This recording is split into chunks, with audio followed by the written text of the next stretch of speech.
9th, 2021. I'd like to call this meeting of the Accessibility Advisory Committee to order.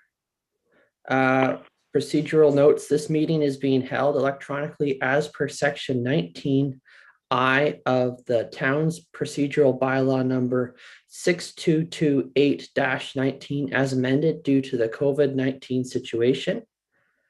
Approval of the agenda. May I have a motion to approve the agenda as circulated by Legislative Services? I'll approve it, Joanne. Joanne, seconder? John. John, okay. I'll call the vote. All in favor? Aye. All opposed? That carries. Declarations of a pecuniary interest and general nature of therefore. Are there any declarations of pecuniary interest? I'm hearing none. May I please have a motion to receive the minutes of May 12th, 2021? John. John, seconder? Joanne. Joanne? I'll call the vote. All in favor? Aye. Aye. Aye. Opposed? That carries. Delegates, we have no delegates this evening. Matters for consideration. Memorandum from Accessibility Advisor RE Site Plan Application OPA 2020-1 submission to Brisket Street, Aurora. And may I have a mover and a seconder to put this item on the floor for discussion? Haley. Haley, seconder? John. John? Okay. Thank you, Mr. Chair, and good job. It's refreshing to hear new voices coming in, so that's awesome. And then I was going to say as well, for everyone that's going to be, whenever he's asking for a motion for approval, you're not going to have Matthew jumping the gun on all of you guys, so someone else is going to have to step in on that piece. Yeah. So I'm going to run ahead over here. And so like Matt was just mentioning, this is a site plan application, OPA 2020-01. I'm actually, before I get into the notes for the specific site plan application, I'm going to call on Councillor Gallo. I believe this was at the table for council yesterday. And so I was hoping maybe you can just give the committee a quick briefing on just what was talked about with the site plan application prior to us going into the comments. Yes, thank you, Matt. I was going to interrupt and just let you know what took place last night, just so, you know, we don't want to get into too much detail tonight because it basically was approved to go back to a public planning meeting. There were a lot of issues that the public and council found in this application, and I hazard to guess it's not going to look like this once it comes back in terms of height, size, scope. There may be many, many changes. So it is kind of a reset and going back to public planning. So I don't know how much detail you want to get into tonight in terms of some of the recommendations, but just to let you know, it's probably not going to be this. Okay, perfect. So appreciate that, Councillor. So I will go. I was mentioning at the beginning, prior to us entering into the meeting, that this is probably the one that's going to take us the longest to go through. And like Councillor Galler was mentioning, we're pretty much going to get a revised look at this. So I will go through the comments. I'll give you guys a very brief viewing of the building, just so you kind of get a background on what we're looking at over here in terms of some of the features. But we won't spend too much time on this application for the very reasons of basically we're going to see something brand new probably in the upcoming months. So we'll go ahead and jump into it. So this is actually located pretty close to the GO station, I believe. Yep, that's where it looks like. So it's pretty much across from the GO station, just on the west side of it. The application is for a 7-story building, and then they have a couple of townhouse units across from it. So where my mouse is hovering over here in this U shape, you would see kind of like the condominium style building that faces towards the GO station. And then here along the back end over here, we've got some 2-story townhouses. And so that's what the application would basically look like based on the current site plan. I'm going to zoom in here, and I'm going to warn you guys now, for those of you that took the opportunity to watch the JOC video that I sent over to you guys earlier on. My computer is being slow and uncooperative. So if we start zooming in and we start facing some technical issues, that's why. So I'm just giving you guys a quick heads up. So taking a look at the main floor plan, you guys can see pretty basic functionality. Again, on the back end, you just have your 2-story townhouse homes. And then on the front over here on the main lobby, we have some basic amenities. So they have a little commercial area, a lobby over here, mailroom, garage and a waste area, and then a moving room.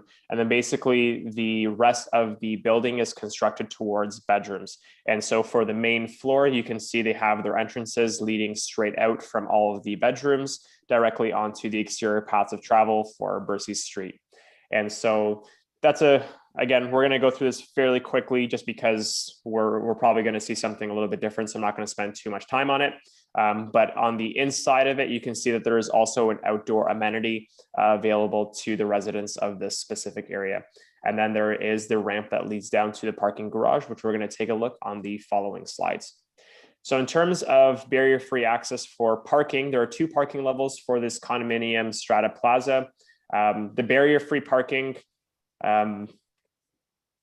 it was a little bit messy to say the least. So there was not a distribution between the proper type A and type B spots that should be allocated for a parking lot such as this.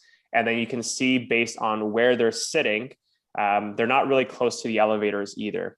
So right here, we've got 1 elevator lobby, and you can see that they do have 1 barrier-free parking spot, nice and close, which is fantastic.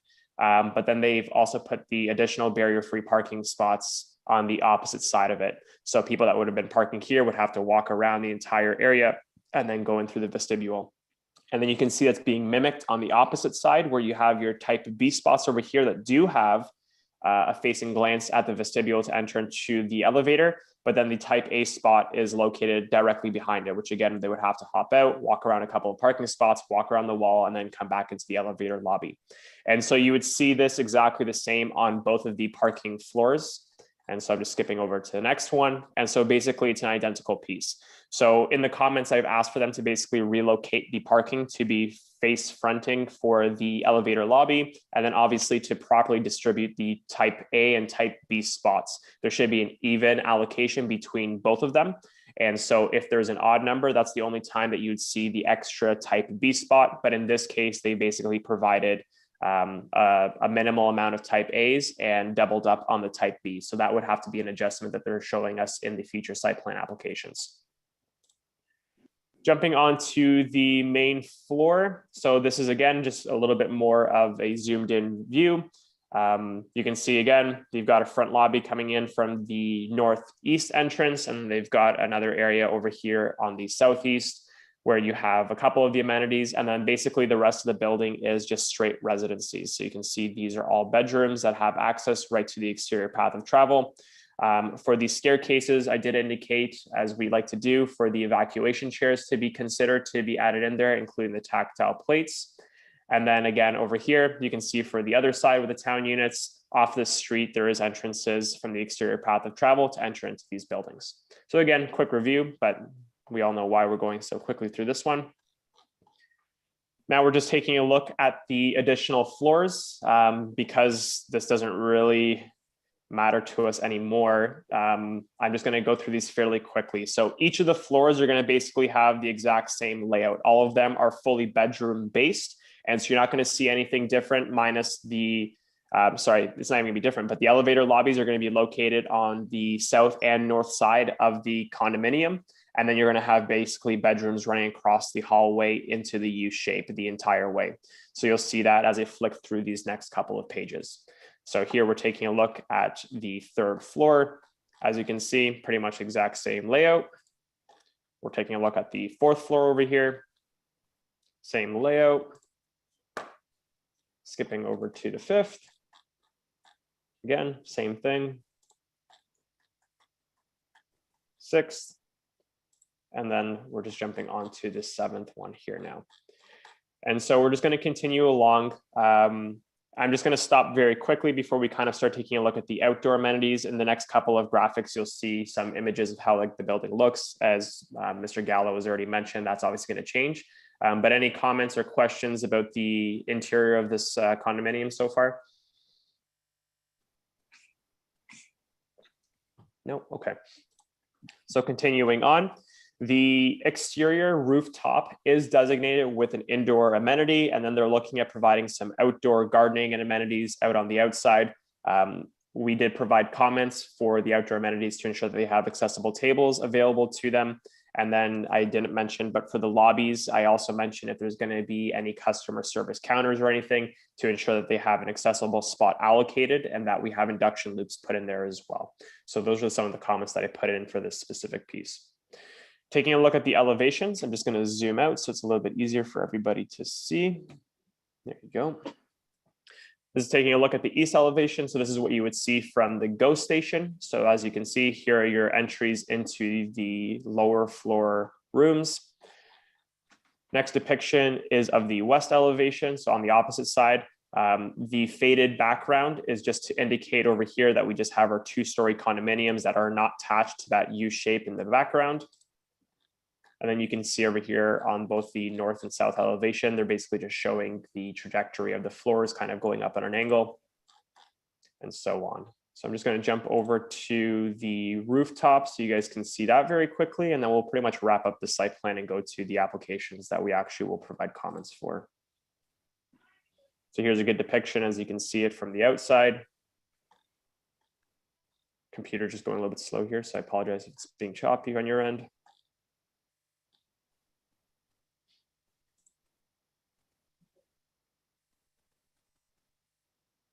Bear with me, computer's thinking right now.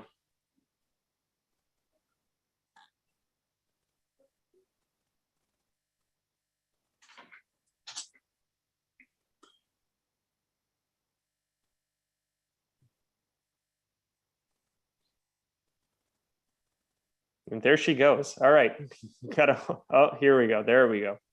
I was just about to close it down finally, but it's still going slow.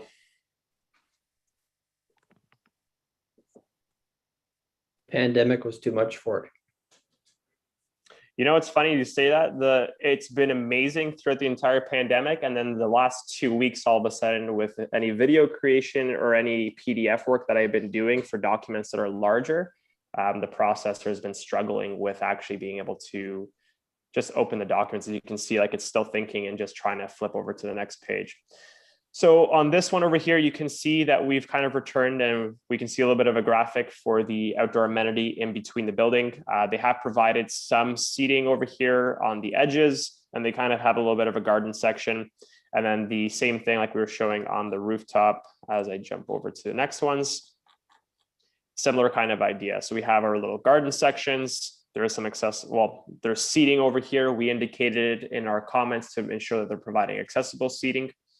And then that's pretty much it for that specific piece. So I know we were just mentioning that comments don't really matter too much over here, but if anyone has anything else they'd like to add in just as a food for thought as they kind of look towards revising this, I can take some notes down and send it over to the planning team on that piece. So floor is open to the committee to add anything else they'd like to see.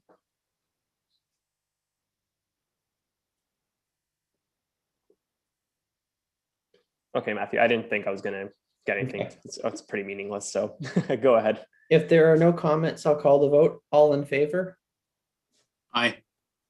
Aye. All opposed? Then that carries. Memorandum 6.2 from the Accessibility Advisor regarding site plan application SPX 2020-3 submission 1, 15360 Bayview Avenue. May I have a mover and a seconder for the discussion on the floor? It's John.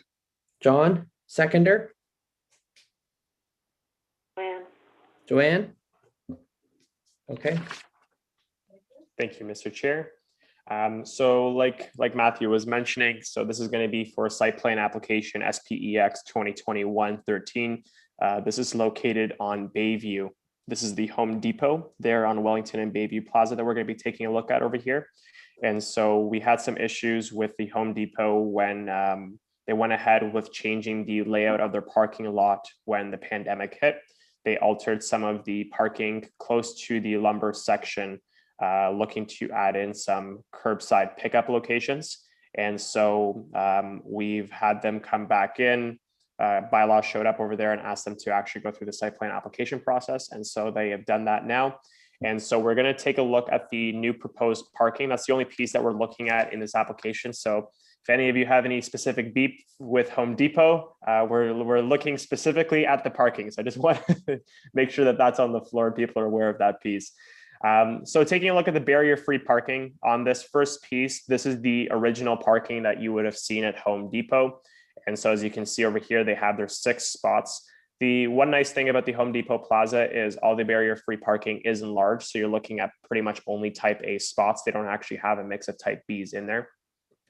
So these are the old spots. As you can see, they just highlighted it again. And what they're mentioning over here is spots number 1 and 2, which are the closest to the entrance over here on the lumber section, which you'll see in the following site plans. These are remaining as is in that location. So that way that there is a couple of barrier-free spots over towards the lumber section, and then they are moving the 4 spots over to the opposite side of the main entrance to Home Depot. And so here you can see as a zoned out view of it basically. And so now you're going to have the 6 spots along the main entrance into Home Depot. 2 of them are going to be accessing the exterior path of travel. They have that island that basically runs along the plaza. And then they're going to have 4 just in the center area. And then, like I said, the 2 that are going to be remaining. And so just jumping out here, you got a couple of photos just indicating the numbers that are associated with what's being moved where. And so now I'm just going to zoom in very quickly here so you can have a little bit more of a global perspective on what this looks like. Let me just get that in for you all. There you go. That should be good enough. And so like I was mentioning, here you've got your lumber section with your entrance. So they've provided the barrier-free parking over here with access right over to the lumber section. And then the additional 6 spots, which I think makes perfectly good sense. The main entrance that most people that would be using barrier-free access would be coming in through the front doors of Home Depot. And so they're moving the 6 spots over here. And the one comment that I did mention, because it was not indicated, and I did resolve it since with Home Depot, but they did not indicate over here to provide a curb depression for the access aisle leading onto the exterior path of travel. And so they have indicated that they will be providing a curb depression over here. So for those that are coming in through the access aisle, can enter into the sidewalk and then go right across to the crosswalk. All of them are going to have their associated signage as well. And they're providing, like I mentioned from the get-go, all the spots are going to be type A through 3.65 meters. And so they're obviously exceeding the minimum legislative requirements in terms of what the sizing needs to be for the parking for that specific lot. And so, let's go back. So while I'm trying to get that back, any comments from the committee? Pretty easy site plan to take a look at over there. And I didn't see really any causes for concern, but let's see what everyone else thinks. So you got them to put in the curb depression, which is good. Yep. And they're all Class A now. Yep. Because when they did it, when they attempted to do it by themselves without us knowing, yep, they didn't follow Class A parking spots. No, and they didn't provide access aisles. They just moved the spots over. Yeah. Yeah. So all the spots are now type A. All of them have associated access aisles. All of them have their proper signage, and then the ones that require it, because there's only really the 2 spots over here from the front entrance. It does have its curb depression as well. Yeah, and I know it's not required under law, but the access, like the curb depression has like a tactile pad, right? Correct. Okay. And it is required. So right now, whenever people are doing renovations now moving forward, there needs to be a piece of tactile plate added in for those depressions that lead onto it. What year did that take effect? If you know offhand, I don't remember offhand. It's probably somewhere around 2016, somewhere around that area. Okay. And so if you're thinking there's spots that you haven't seen it being added in, that's because it happens all the time where people don't think about adding in the tactile plates. So Yeah. if you ever see it, bring it up because people sometimes miss it. The town of Aurora doesn't have inspectors like the city of Toronto, for example, that go out and kind of see what's happening. So if we're noticing from the community perspective, or if we're going out and noticing things out, we do have authority to go out and make sure that they're adding those pieces in. Yeah. And the curb depression from the sidewalk going down, now that they're changing the sidewalk, that piece, Mhm. the piece that crosses, is there a possibility we could get them to fix that? Because I know that's in poor shape. This is for the curb depressions leading onto the crosswalk that you're talking about? Yeah, but only not near the accessible paths, not near the building, just the, yeah. Over here, On the right? sidewalk Right side, yeah. beside the, yep. So I can make note of that just to make sure, like, since they're fixing it, to ensure that that's up to spec as well. It's not a problem.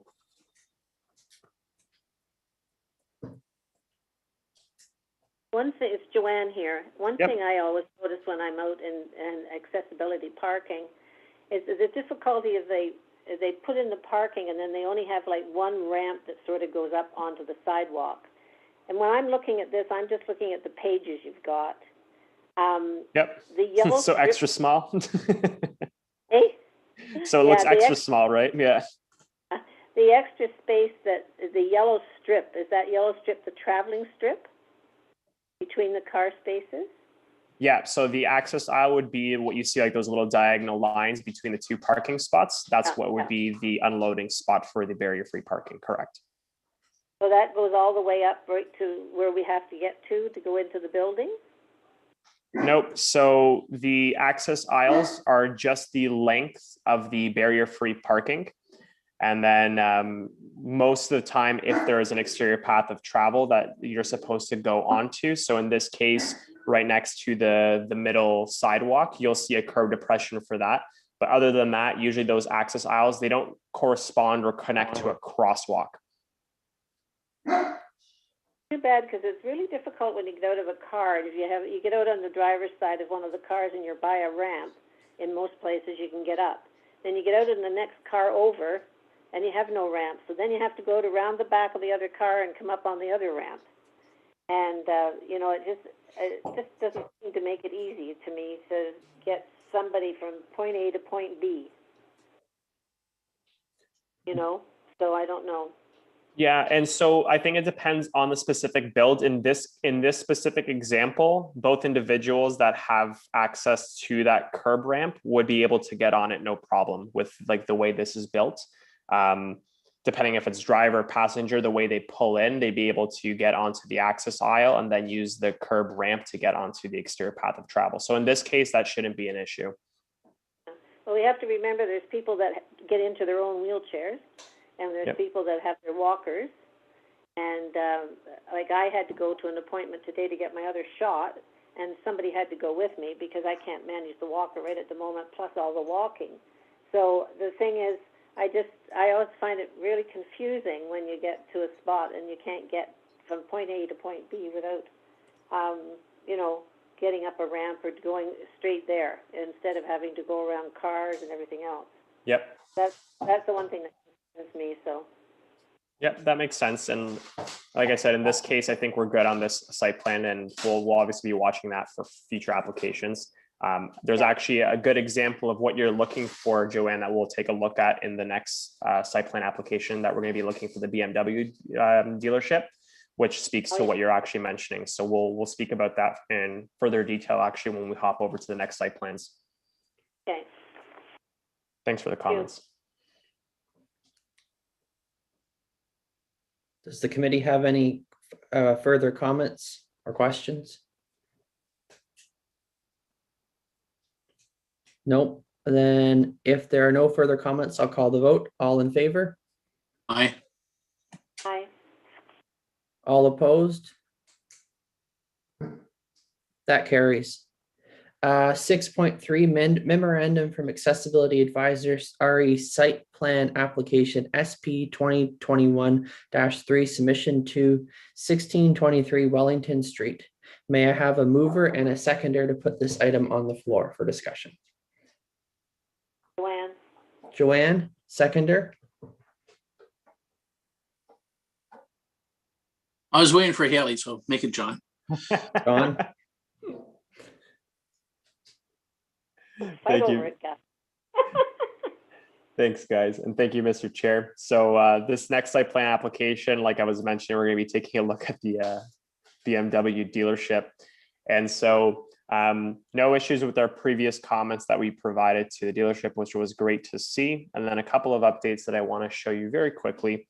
And similar to what Joanne was just kind of speaking to with having your access aisles and crosswalks connected.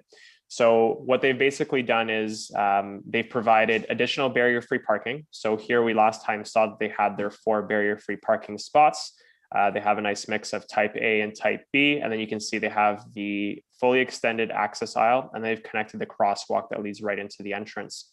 And then on the flip side of the site plan application, you can see that they've added in an additional 3 spots. So that brings it to a total of 7. And they again have provided access aisles with a mixed distribution of the type spots. And then the access aisle connects over here to a crosswalk that leads into the other side of the BMW dealership. And so this is a good example of what Joanne is, from my interpretation at least, was speaking to, just having easy access through the access aisle and then having a direct connection entering into the building.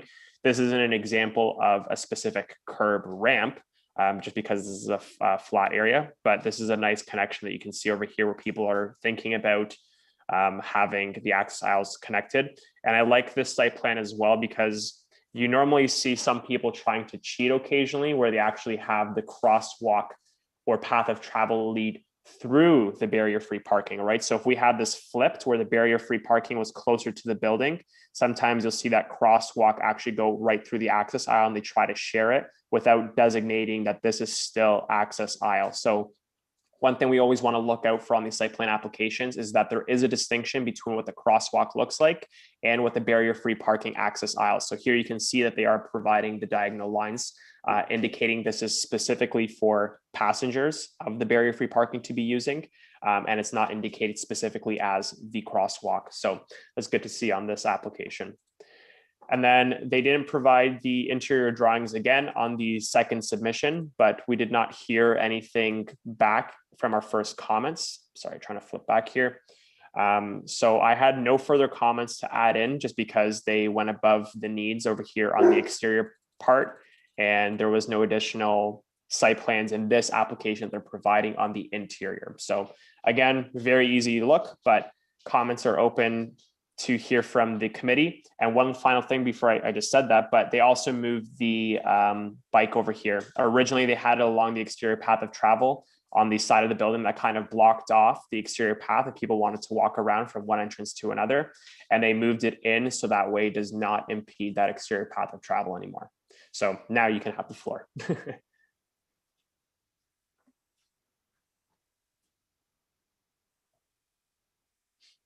Really nice to see some companies making an effort, because some of them just don't want to do it or say they can't do it, but it's nice to see somebody trying to make an effort to make it proper and to, you know, help out the people that need it.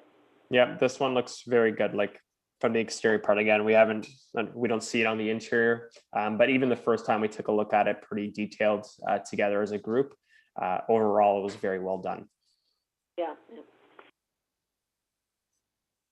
Okay. Does the committee have any questions or comments?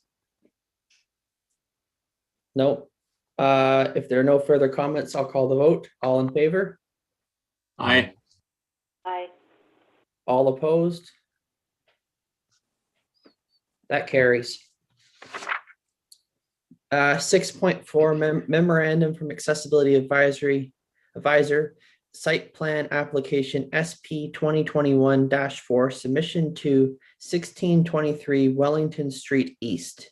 May I have a mover and a seconder to put this motion on the floor for discussion? It's John. John, seconded by Joanne? Okay. Thank you very much, Mr. Chair. Thank you, Joanne and John, for stepping up each time. That's great.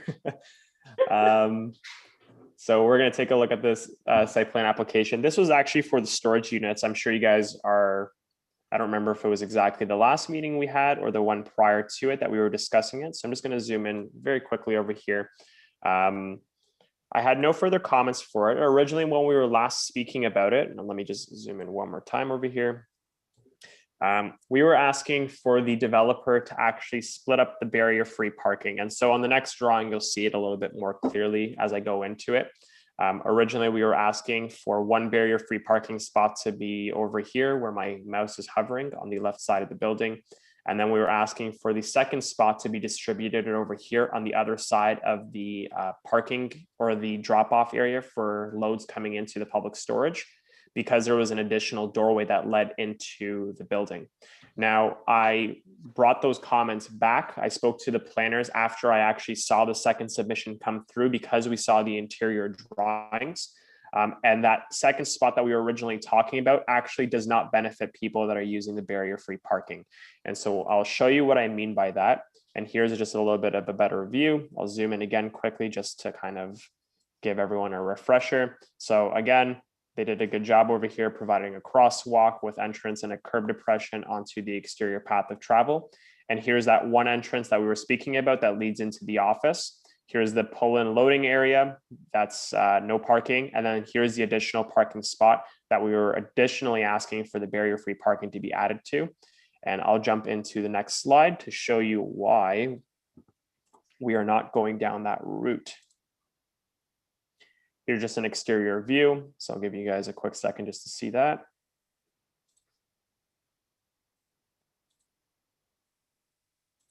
And in terms of the interior drawings, so this is where the barrier-free parking currently sits. So you can see we have our vestibule entering in. We have our office space. We have a little bit of a kitchenette for the individuals working over here, and then they have their two universal washrooms, boardrooms that we commented on previously. The way that this leads into, and this is what was missing on the last application, was the doorways go right over here into the actual storage units. So you can see people will come through the vestibule, walk through the office space, and here's the doorway to enter into the loading area, including the two elevators that are provided. Now, the doorway that we were originally speculating on previously is located right over here. And so again, they would enter into the vestibule, and you can see that this basically leads into the drive-in loading area. And so that there isn't direct access into the storage units over here. And so that's why I commented afterwards for them to keep the barrier-free parking remaining on the office side, because there's no value for someone to have a barrier-free parking spot over here to just walk through, walk all the way across, and then enter back into the building. So the way the original developer was providing this looks to be the best suited for this site plan application. And so I retracted that comment that the committee was originally asking for. Other than that, this is probably one of the easiest site plan applications we'll see. As you can see, it's basically just storage units with the exterior paths of travel leading around it. Absolutely no issues in terms of width. They do have an elevator to provide to the two floors. And so I had no additional comments to add in on this site plan application. So this was a very easy couple of plans for you guys to take a look at, but let me know if you guys have any further comments. And I'm just sliding through over here. You can see that each floor is basically just storage units. Some of them are a little bit different in sizing, but nothing that we would really be taking a look at in terms of accessibility comments. So floor is open to the committee. If there's anything else they'd like to see, if you want me to jump back, or if you have any concerns about me retracting the comments from last meeting. How about Iraq? I don't have these first submission comments, but I imagine that we put that in on the first set, Max, but I'll write that down to just double check that we included it at the first roundabout. Matt, Thank I you. just had I just had a thought about what we were just discussing a few minutes ago. Yep. About somebody making an effort to help out the town with what they're doing. Do you ever, as our committee, advise the person that the committee has been pleased with the effort they have made to do this? I mean, I can see the town having their, proper comments and stuff, but I just wondered to show that the individual committee has been working hard towards these things and trying to help and everything. Is there any way that a letter can go and say that the committee was more than pleased with the effort they've made to do these changes? I think just to praise them and build up their effort for maybe another time when we have to deal with them. I think that's a fantastic idea, Joanne. We don't currently do that. No, I don't ever directly deal with the developers. I don't speak to them. We go through the planning department. So my memorandums kind of go through a middleman. But I think that's a fantastic idea. I'm more than happy to develop a template where we are providing a thank you letter on behalf of the Accessibility Advisory Committee.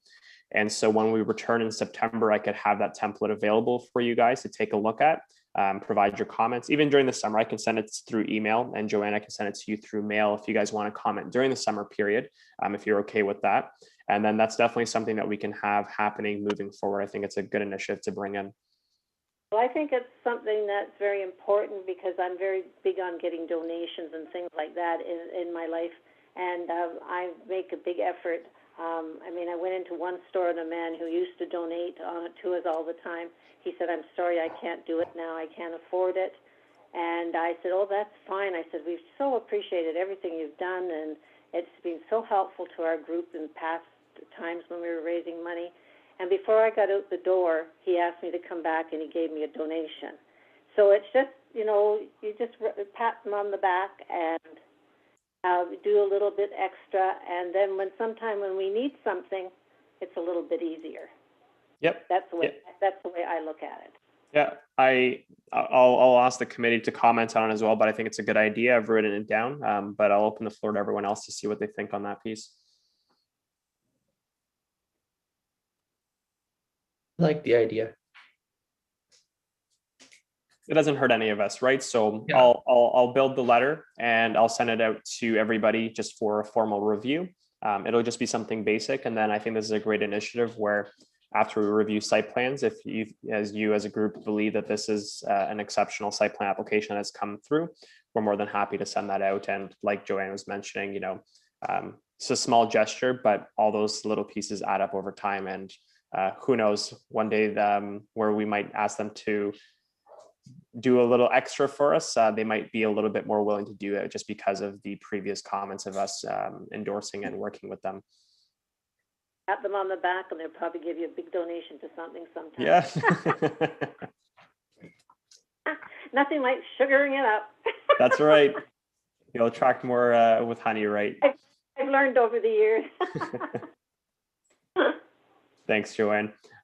Any other comments from the committee specifically to this site plan application?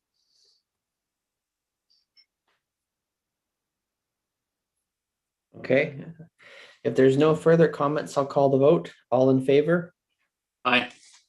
Aye. All opposed? That carries.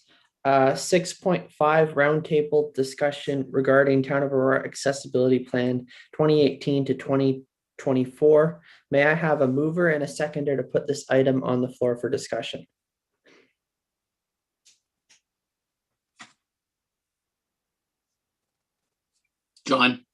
John, seconded by I'll second this one. Joanne. Gallo was first. So. Joanne. Not by much though. Perfect. Thank you, Mr. Chair.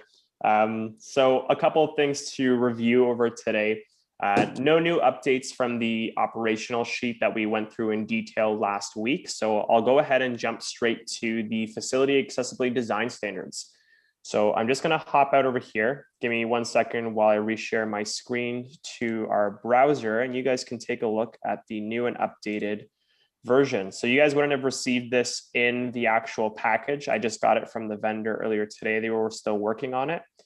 So that's why you haven't seen it, but I will send you guys the hyperlink, and then Joanne, I'll send you a physical copy to take a look at. So as you can see, we have switched over from PDF over to HTML. So this is just a secured browser. We're taking a look at this right now. Immediately, in my opinion, this looks a million times cleaner than what you saw in the PDF. We basically eliminated the use of the 3 columns and the condensed information all up on the one page. And so right now it's obviously distributed through the entire page, and it reads very nicely from left to right. As you can see right now, we've updated it with our corporate font. So we just switched over to Roboto, which is again, an HTML font, friendly font, as well as accessibility friendly. We have updated the title, and curious to see what you guys think of this. So I just kind of took a shot in the dark on this one and just asked them to change the title from Facility Accessibility Design Standards to just Town of Aurora Accessibility Standards. And the reason I went down this route is, instead of calling them guidelines, one, I called them standards because the expectation is obviously we abide by these rules. These aren't just guidelines. We want them to be implemented, and they're going to be mandatory to be implemented. And I also call them accessibility standards rather than facility accessibility design standards, because one of the things that we spoke about previously was making sure that this isn't just focused on building design. We are going to be adding in a section specifically to the outdoor, and that's one of the things they're still working on over here, is taking out all the information that we've requested, and then obviously adding in a new section for the outdoor piece. So I'm just going to scroll through very quickly, entering into the table of contents. The nice thing about getting out of PDF is you also have much more user-friendly scrolling through the entire document. So using the table of contents, you can easily jump from one piece to another. This goes to show what I was mentioning previously as well with design. By taking away the 3 columns, everything looks much easier to read, and you're gathering all the content that you need for an application of a specific design all in one page, right? So we'll use this as an example where normally for the space and reach requirements that we had in our PDF, you would have one long column of writing and then an application column. And if you were lucky and it was a short section, then you would have some drawings that are associated with it. By going with a full page draft like we have over here, you can see that people are able to read what the application is, what the design requirements are, and they're able to basically put the image corresponding with those requirements immediately. And so a much easier read for individuals, whether it's public or even just our staff members for any of the applications that they would be doing to any of our facilities or for our outdoor spaces. So I think it looks a million times better. It looks very clean. There's still a couple of comments that are being converted over from our staff members into this document. There was a great amount of comments. I think we spoke about it last time. I specifically went into what was being added and what was being removed. But as you can see, basically along the entire document, even when you finish this section, it gives you its relatable sections, and you're able to just basically jump from one spot to the other, right? So good to see the document built. I think it looks fantastic. And like I said, I'll send this over to you guys through an email to just kind of take a look on your own time. And we'll have to do some commenting during the summer periods, just because we'll continue working on this in order to meet our timeline for September, which is the next time you guys will be meeting with me in person or virtually, we'll see. But yeah, any comments or suggestions that you guys can see based on this quick view of the fads? Old fads. You know what the good thing about having it in HTML is? We can eventually, when we want to, we can build basically an artificial chatbot that can use the HTML backings of that content. And you could have staff or the public type natural language questions into it, and it would find the exact content that they wanted. Completely agree. HTML is obviously the way to go moving forward on websites in general for any kind of documentation for a variety of reasons, whether it's reading, the ability to advance it with bots and everything else. So completely agree. And then further to that, even for us making updates to the document, it's extremely time consuming working in PDF and then making it accessible again after you're updating the comments or the information. Whereas in HTML, you basically go in, add in a couple of things, change the language, and then you re-upload it and you're pretty much good to go. So I agree that in this format, it's going to be very useful for us immediately, and then obviously down the road. Yeah. Haven't heard anything about bots on our site yet, though, so we might be waiting for a little while for that one. Well, you guys switched over to Office 365, Yep. which I know that was good. And I know Office 365 also has bundled plugins for Azure, which is Microsoft's other cloud platform. And I know Azure has quite an extensive library of technology for bots, AI, and that kind of technology. I'd be curious, it's a good point that you brought that up. I'd be curious to see how that sits with our eSolutions platform, whether or not that would be able to work with it. But we'd have to speak to the vendor about that piece, whether that they'd be able to connect with one another and we'd be able to use the Microsoft Suite platform that staff members have availability to, and whether that would be able to be corresponding and connected to our public website. Well, eSuites has HTML plugins. So in theory, you could plug in an API to that. Yeah, so we have to check. I agree. I think it should be good, but we have to just ask. Yeah. No, it'll be good. You guys start speaking English for Yeah. those who don't understand. We're basically saying that it's going to be very user friendly for everyone down the road. That's a good point, Councillor Gallo. Yeah.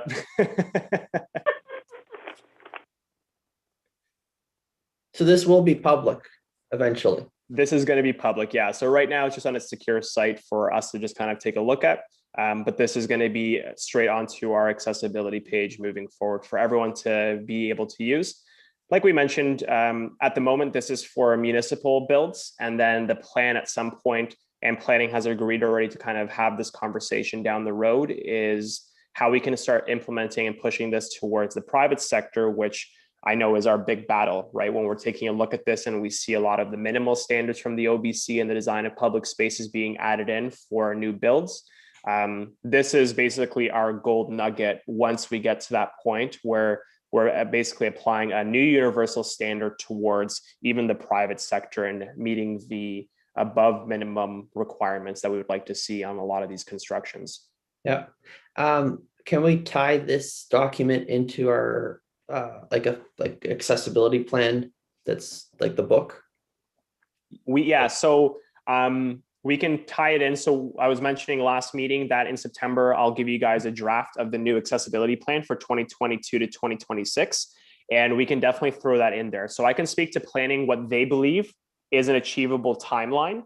That's a good point, Matt. And so we can get their feedback on that. And absolutely, if they think it's manageable within that next 4-year period, that next term, 100%, we can add it into our annual plan. And there's zero cost. Like that's one of the great things about this. This is going to be super impactful for the community. And because we've already developed this new standard, it's no additional capital cost. It's just implementation towards site plan applications. So I'll definitely write that down.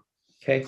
One other thing, if you right click on the document. Sorry, I'm writing right now, Matt. I can't do 17 things at a time. Give me 1 second. Private. Gotcha. All right. Right click on the document. Yeah. You'll see that there's a new button called Create QR Code for this page. Yep. So you can now build QR codes from Google Chrome without having to pay for them. And we're looking at actually, so one of the things that they're adding into this document is the use of QR codes on our signage for buildings as well. Yeah. And so that'll be a part of the signage area that's not in here right now. They're adding that piece in, and we're discussing exactly how we want that to look. But I'll highlight that to you guys in when that gets added into this guideline standard, for having QR codes implemented in the document itself, and then on any of the physical signage that we're going to be providing for wayfinding in our buildings too. Yeah. And I didn't know that actually. So thanks for bringing that up. It's really cool. It's was deployed in version 91. So I get Chrome about the newest version 1 month ahead of everyone else. So I saw that last month. So I waited till this month to show it to you. Very cool. And the QR code here, Matt, so if I'm providing a QR code per page, what value is that really providing to people if they're already on? I'm just curious, because usually a QR code will take it across to another piece of either the document or another page. Yeah. Is there really value in doing it in HTML over here? So if you wanted to put, let's say you put it in the official plan book. So instead of having someone type in from paper version, www dot whatever. Gotcha. I gotcha. Yep. That makes sense. You can open like an iPhone's camera. Yep. You point your camera at it and it will say, you want to open this, you click it, yes. Some of the vision software that for blind people and people of hard of seeing are now offering built-in artificial QR code automatic reading. So one of the tools that got that's pretty popular is now automatically, if it sees a QR code, it reads the QR code, what the title of the QR code is, and it will offer to let the person with hard of seeing being able to connect to that content. That's a fantastic addition, Matt. Thanks for bringing that up. I'm definitely going to bring that piece in. Like I said, we were talking about QR codes in terms of like the design when we're implementing, but adding that into the document would be a good piece. And I'm curious to see how it'll look on here too, but we'll definitely add that piece in. Thanks for bringing that up. Does someone want to explain to Joanne what a QR code is? Sure, Matthew, you were chatting about it, so I'll let you take the lead on that one. So a QR code is a square box with white and dark, black and white content, and it's kind of like a price tag. But instead of giving a price, it gives a piece of content that's publicly accessible. So Joanne, it's one of those squares that you see around on buildings and so on signs that allow people to go use the internet to get onto it. It almost looks like a little Aztec picture. So it doesn't look like too much, but yeah, it gives people access with their phones to just jump over to a piece of information. And like Matt was mentioning, rather than you having to like type out a bunch of stuff into Google or anything else, it just takes you directly to where you want to see the content. What was funny is all the QR codes associated with the, I guess the display at the band shell with the indigenous, I guess the comments. Right. And there's quite a few of them associated with that. And You can see. they also use them a lot in newspapers. Yeah, so Max was mentioning that they're used in newspapers quite a bit. I haven't read a newspaper, like a physical copy, in forever. I'm usually online, so I haven't seen that. But I'd like that's great that they're starting to add that piece in there. Yeah. Oh, so another idea I had was like a lot of these like issues and problems we've had over the years. We send you an email, you write it down, you send it off to bylaw or whoever's in charge of that issue. Then you send back to us basically the answer, and then if the problem still exists, we don't know if it's fixed or when it has been fixed. So is there like a way of like we could have like a public reporting tool / ticket system? Because I know we used to have that app that we had from eSolutions, but it didn't work. Yeah, so right now we're using CRM so we have a couple of different systems. I'm not against it. I'm curious to see which one would be able to work and be available to you guys, because we use a couple. So Access Array uses CRM for any complaints coming in through, and then bylaw. Sorry? Which one? The CRM is a generalized term. I don't remember which one that they're using. I don't work with it. Like whenever we have complaints that come through, they're the ones that input. So I don't know exactly which one that they're using. And then obviously bylaw has their own CRM system as well. So I'd have to see which one and whether that is a possibility. And that way we could have basically that open discussion essentially. I don't think I've seen it around from other municipalities. So I think from management or higher, there might be some hesitation with it, but I don't mind asking at all. Because we had the eSolutions app. The problem was I submitted tickets in there before, like probably like 2017. Yeah. And none of those tickets actually got to anyone's desk. I want to say that we have a new website and it's going to be a lot better, but that's not going to change anything in terms of if people weren't getting the emails originally through the feedback forms, that fixes anything. But let me reach out, Matt, to see what we're currently using. So that way you can see what software we're using for our CRM right now. And then we can see whether or not there's a solution for at least the committee to be able to have some kind of ongoing communication if there is feedback or issues that are brought up, right? Like local restaurant that you sent over, Matt, we addressed it. They went through the permitting process and they're going through the approval, right? But obviously on your end, once you send it over, you don't see it unless we're all following up on a regular basis. But to your point, that's an example of something that's been resolved and you have no idea basically on your end where it kind of stands in terms of the process. So we can definitely take a look to see what we could use to communicate a little bit more efficiently for sure. Because if you have a CRM system that plugs into Office 365, you can automatically have it add to tasks, and you can automatically have it add to calendar and email automatically. So, but then again, you have to activate the plugin and make sure you provision it correctly so you don't have the wrong person with the wrong plugin. That's right. Okay. Yeah, I've got that point in there and I'll communicate with IT about that. Okay. Any other comments from anyone else about the accessibility standards?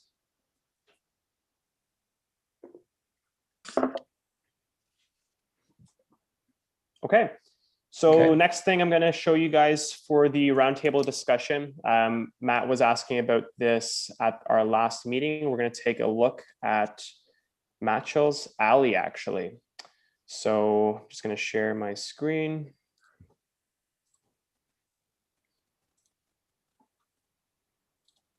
You guys see the folder right now? Yeah. Yeah. Okay. So a couple of different things. Firstly, before I show you Machel's alley, in my correspondence with planning, they actually sent over, we've seen a couple of different options for the BIA logo. From the last time you guys saw it, it was beyond difficult to read. So this is the latest option. I just received it earlier today, so I haven't had a long time to take a look at it. But my initial thoughts is it's a million times easier to read than it was previously. So they took away basically all the bold lettering, contrast is much more improved, and they're using sans serif font. So basically across the board, this looks pretty easy. In terms of the aesthetic, we all might have our own opinions about it, but from an accessibility perspective, I have no issues with the way that the logo has been designed. So prior to going to Machel's alley, just wanted to throw this quickly at you guys, whether or not there's something I might be missing, or if you guys have any other comments, accessibility wise, or even design wise, you'd like for me to send over to planning about this.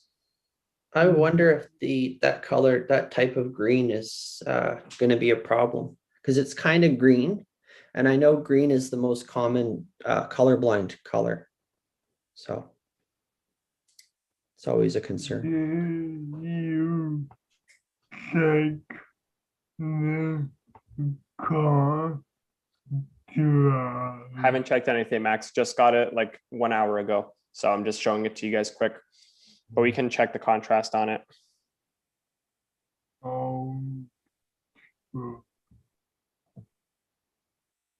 So for those of you, you guys probably wouldn't be aware, but one of the things that Max has been working on is actually providing the Town of Aurora media guidelines.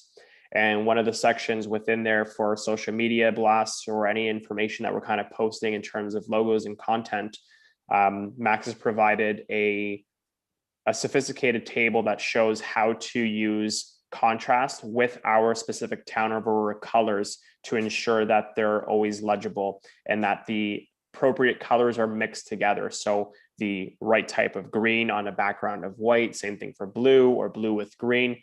So he's developed that essentially to help staff ensure whenever we're building content moving forward, that contrast is used appropriately. So to Max's point, this isn't official. We're still just fixing it up and making it available for everybody, but I can send that over to them, Max, to ensure that the only ones that I would be maybe concerned about on this one might be some of the lighter greens on top of the white, but everything else should be good. light blue. Yeah. I'd be a problem. I'm looking. It looks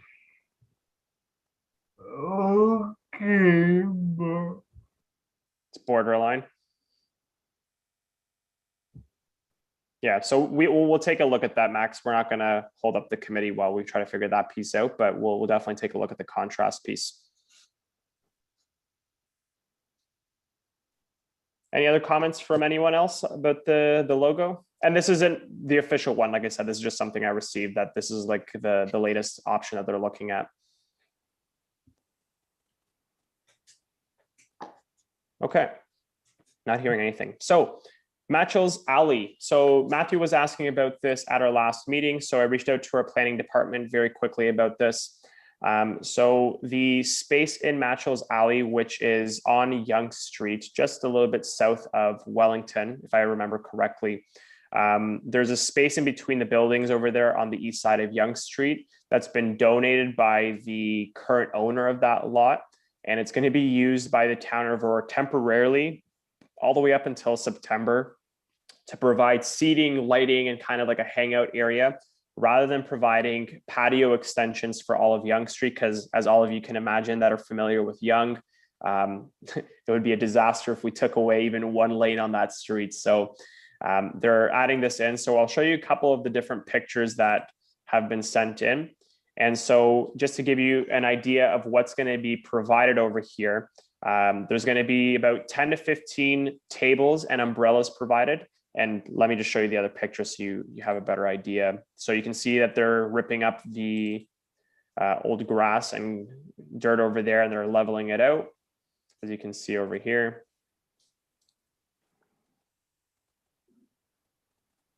Again, just another picture of them leveling and removing all of the dirt. And this is where it kind of currently stands, at least last pictures that I was receiving. So the plan over here is to have, like I said, 10 to 15 tables. They are going to follow COVID protocol. So they're going to have about the 1.5 meter distance between, or 2 meters, sorry, I was thinking exterior path of travel, 2 meter distance between the tables. Tables will be provided with accessible spots for people that are coming out and picnicking. The surface obviously is flat and people are able to enter in. There's not going to be any huge lumps or grade issues. They've provided lighting barrels over here to ensure between the buildings that there is optimal, as much light as they can provide for people to come in. And then they're going to be moving over the flower pots that were originally at the library over here and reusing them. The tables as well, I think from what I understood, they're going to be putting some kind of like antiviral film on them. So that way people are able to go over here. There's not going to be people like as in servers kind of wiping the tables on an ongoing basis. So there is going to be some signage put up there to kind of be used at their own discretion. And so ground was leveled and this should be up and running probably in the next couple of weeks. So just wanted to give you guys a quick showing of that. And there's going to be some signage that kind of speaks to what I was mentioning to previously, which, as you can see, kind of gives the rules in terms of COVID protocol when people are going to be coming in and using those picnic tables. So just wanted to bring that over to the committee just because it was asked about previously and gives you guys an opportunity. There isn't really anything to comment too much about accessibility wise, but if you guys have any questions or concerns that you want me to bring back over to the BIA and planning team, I can definitely do that.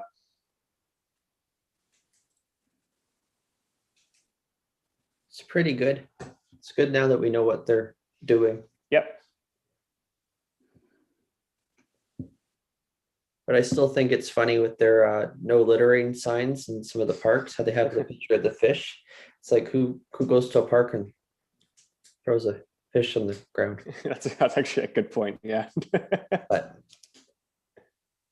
yeah. Okay. And then the last thing that we'll review for a roundtable discussion. So I sent over the video of the Joint Operations Center. Very quick video, I know, and I apologize again, as you guys clearly saw when we were going through this, my computer hasn't been very cooperative the last little bit, but apologize, the video was choppy on you guys.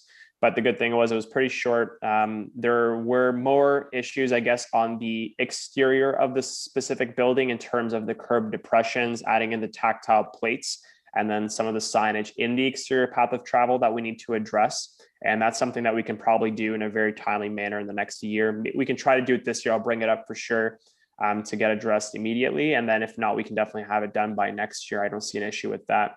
And then as you guys saw in the video, interior wise, very minimal space for people to be addressing, I guess. There is a universal washroom available to the public over there that's up to spec with the Ontario Building Code. The paddle shifter, not the paddle shifters, but the accessibility paddles to open up the doors. The operators are being changed to wave sensors this year. So that won't be an issue anymore. And then we do have an accessible counter over there to speak to the business support staff members that are available at the Joint Operations Center. And we have the induction loops that we installed over in 2019 available there as well. So either way, I'll open it up to you guys. Oh, and the last thing as well, I was mentioning with the barrier-free parking, we can take a look at adding that to our plan, as that's a very small strip of parking that we would have to adjust to ensure that we add in an access aisle for that as well. So open to you guys. Any other comments that you see for that building or anything else you'd like for me to add in for that building on the plan?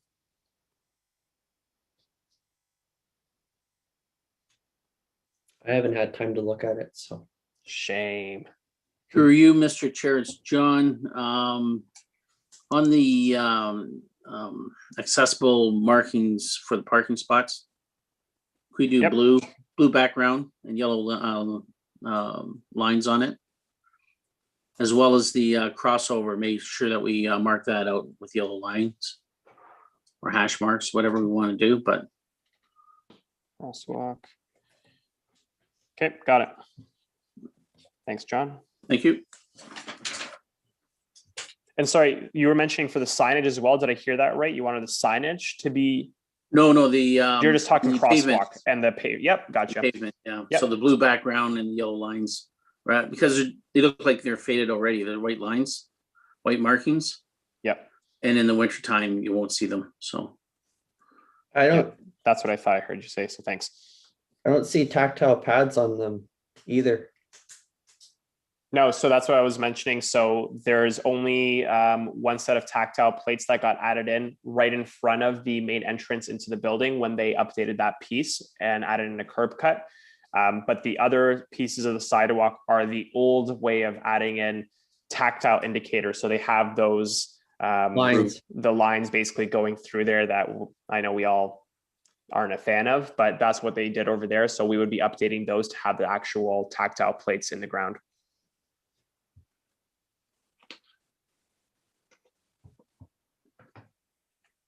For you, Matthew, just well, it amazes me that such a new building and where it's not done. I guess it's too. Well, I guess the time when it was built, it's only a couple of years old, but something. That's right. Yep. It must be very new. That sign that's in the path of travel, that's kind of in the middle there. Is that something that can be moved quickly, or? Yeah, that's something I'm going to be, I'm meeting with the roads team actually later this week, and that's something I'm going to ask them to move immediately. That shouldn't be there. And yeah, the some of the pieces, I obviously wasn't in the position, and I'm not sure who was working on some of the pieces with the joint operations build. I know there was a couple of things years back that were problem areas with that build, but I agree that some of the things I was looking at were a little bit surprising for such a new build.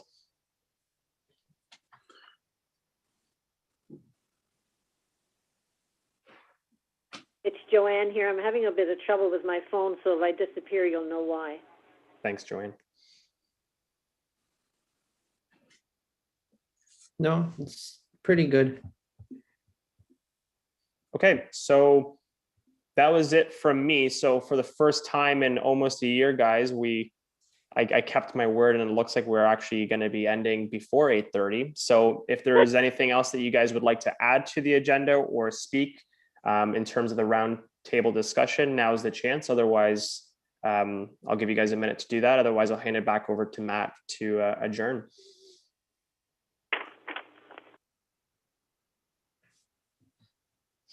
Can I just make a comment? Yep. Just, in terms of from where I sit, I want to thank all of you for the work that you do.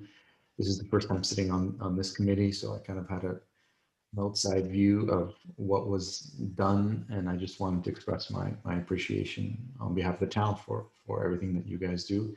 And obviously, from what I've seen, it makes a significant impact. So I hope you realize the work that you do is making some significant change. I echo Thank you, that. Counselor. Thank you, Counselor. Thank you. Is that Mr. Gallo? Yes, it was. Okay, thanks. Okay, I'd like to call the vote. If there's no more further comments, all in favor, Aye. Aye. all opposed? That carries. We have no informational items. Adjournment, really early tonight, which is nice. May I have a motion to adjourn? Haley, Haley, Hey, look Where's who's Haley? here. Seconder, Joanne? Joanne, all in favor, Aye. Aye. all opposed? That carries. Alrighty, guys, that was funny. I hope you guys all have a fantastic summer. So just so you guys are all aware,